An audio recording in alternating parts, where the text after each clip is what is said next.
சொர்க்கவாசல் ஆர்ஜே பாலாஜிக்கு இது ஒரு முக்கியமான படமா அப்படின்னு கேட்டிங்கன்னா இல்லை அப்படின்னு தான் சொல்லுவேன். என்ன காரணம்னு பார்த்தீங்கன்னா, படத்துல வந்து செல்வராகவன் தான் ஹீரோ அப்படின்ற மாதிரி முதல்ல காமிச்சாங்க. அப்புறம் இல்லை ஆர்ஜே பாலாஜி தான் ஹீரோ அப்படின்னு காமிச்சாங்க. அதுக்கப்புறம் அதுவும் கிடையாது, கருணாஸ் தான் ஹீரோ அப்படின்னு காமிச்சாங்க. அதுக்கப்புறம் அதுவும் கிடையாது, நட்டி தான் ஹீரோ அப்படின்ற மாதிரி காமிக்கிறாங்க. இப்போ யார் தான் ஹீரோ அப்படின்ற ஒரு பெரிய கேள்வியோடய முடிச்சுட்டாங்க படத்தை. ரெண்டாவது, இது படத்துல நிறைய லாஜிக் மிஸ்டேக் இருக்கு. நீங்க வந்து மூளையை கட்டி வீட்டில் வச்சுட்டு வந்து பார்த்தீங்கன்னா இந்த படத்தை பார்க்கலாம். அதை விட்டுட்டு நீங்க வந்து நான் யோசிப்பேன், நான் ஒரு கேள்வி எல்லாம் கேட்பேனாக்கா உங்களுக்கு இந்த படம் பிடிக்காது. அந்த மாதிரி தான் எடுத்து வச்சிருக்காங்க படம் முழுக்க. ஆர்ஜே பாலாஜியோட ஃபேமிலி போர்ஷன் நல்லா இருந்துச்சு. அந்த ஃபேமிலி போர்ஷன் அப்படியே வந்து அவர் மைண்ட்ல இருக்குமான்னு கேட்டாக்கா கடைசியில் டானாய் உட்காண்டாரு ஆர்ஜே பாலாஜி அப்படின்ற மாதிரி தோணுச்சு. அதெல்லாம் நமக்கு ரொம்ப கேள்வியை எழுப்புது நமக்கு. ரெண்டாவது வந்து பாத்தீங்கன்னா, படத்தோட கான்செப்ட் ரொம்ப ஒரு நல்ல கான்செப்ட். ஒரு ஜெயில் அப்படின்றது நல்லவனை கூட கெட்டவனா மாத்திடுது. இப்போ ஒரு அரசியல்வாதி அந்த அளவுக்கு அரசியல் பண்றான்றது சூப்பரா இருந்துச்சு அந்த கான்செப்ட். ஆனா ஏன் இந்த கான்செப்ட் திரையில காட்டாம வேற ஒரு கான்செப்ட் ஒரு கேங்ஸ்டர் மூவியா எடுத்துட்டாங்கன்றது தான் ஒரு பெரிய கேள்வியா போயிடுச்சு நமக்கு. மேக்கிங் சூப்பரா இருந்தாலும் ஸ்கிரீன் பிளேல பயங்கர லேக் அப்படின்ற மாதிரி தோணுச்சு.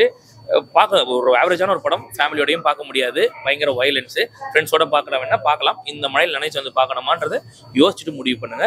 ஸ்டோரி தான். ஆக்சுவலாக நான் என்ன சொல்றேன்னா, மக்களே வந்து படத்துக்கு வரதுக்கு முன்னாடி சென்ட்ரல் பிரிசன்ல வந்து ஒரு ரியாட் நடந்துச்சு 1999. அந்த ரியாட்டை பற்றி கொஞ்சம் பார்த்துட்டு வந்தீங்கன்னா உங்களுக்கு வந்து இன்னும் படம் என்கேஜாக இருக்கும். என்னன்னு பார்த்தீங்கன்னா, அப்போ வந்து கிட்டத்தட்ட வந்து பாக்ஸர் வடிவேலு அப்படின்ற ஒரு கிரிமினல் வந்து இறந்து போறாரு ஜெயிலில்.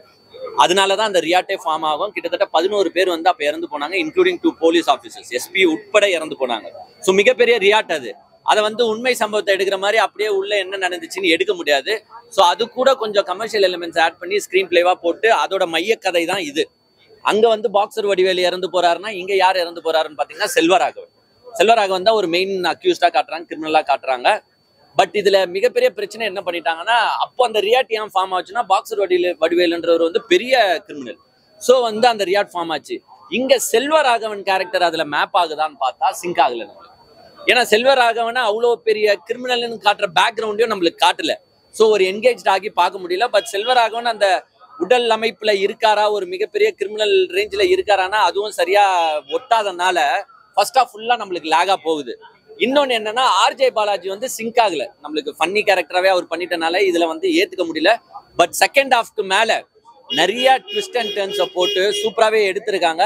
யார் தான் அந்த வந்து செல்வராகவனை கொலை பண்ணாங்க அப்படின்றத வந்து ஒரு கமர்ஷியல் எலிமெண்ட்ஸ் ஆட் பண்ணி அழகா எடுத்துட்டு போயிருக்காங்க. Hats off to the director. ஏன்னா ஃபர்ஸ்ட் படமே வந்து இவ்வளோ பெரிய ஒரு சப்ஜெக்டை, அதுவும் ஒரு உண்மை சப்ஜெக்ட் கூட கொஞ்சம் கமர்ஷியல் எலிமெண்ட்ஸ் ஆட் பண்ணி பண்ணுறதுலாம் மிகப்பெரிய விஷயம் தான்.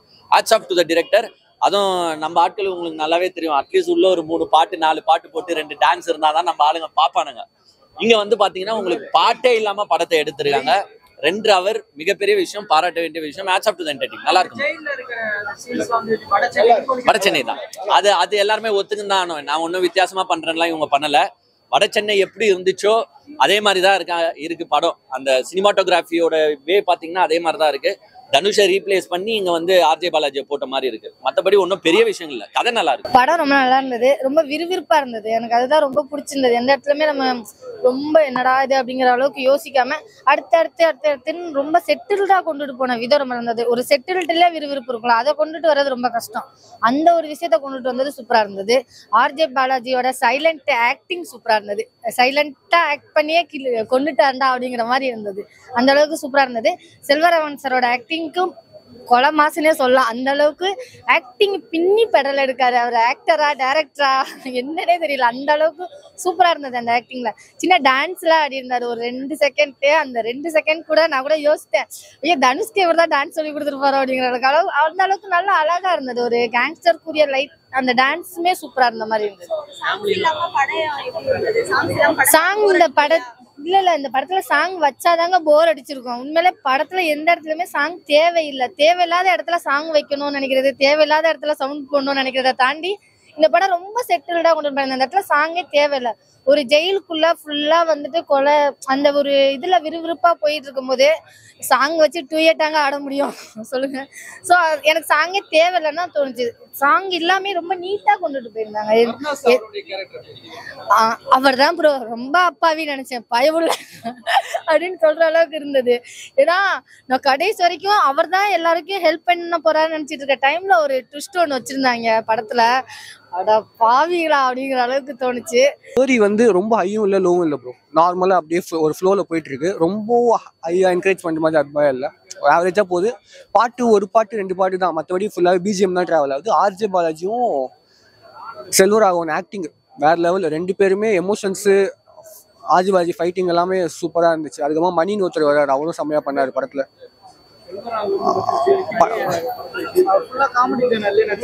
அதான் புதுசாக ட்ரை பண்ணது வந்து செம்மையாக இருந்துச்சு ஒரு படத்தில் வந்து.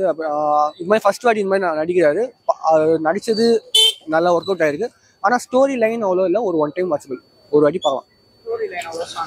ஆமாம், ஸ்டோரியே இல்லை ப்ரோ. அவர் ஜெயிலுக்குள்ளே செய்யாத தப்புக்கு ஜெயிலுக்குள்ளே வராரு, அதுலேருந்து எப்படி வெளியே வராரு அவ்வளோ. அதுதான் 1 லைன் ஸ்டோரி.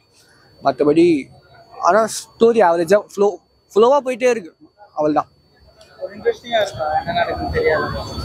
ஆக்சுவலாக நம்ம இன்ட்ரெஸ்டிங்காக பார்த்துனே இருப்போம். இப்போ மற்ற படத்துலலாம் ஒரு சீன் வரும்போது கை தட்டுவோம், கத்துவோம், அந்த மாதிரி எதுவுமே இல்லாமல் அப்படியே போயிட்டே இருந்த மாதிரி இருந்துச்சு. பாட்டு அவ்வளோவா இல்லை ப்ரோ. பேக்ரவுண்ட் மியூசிக் ஃபுல்லாகவே படத்தில் வந்துட்டு நல்லா தான் இருக்கு.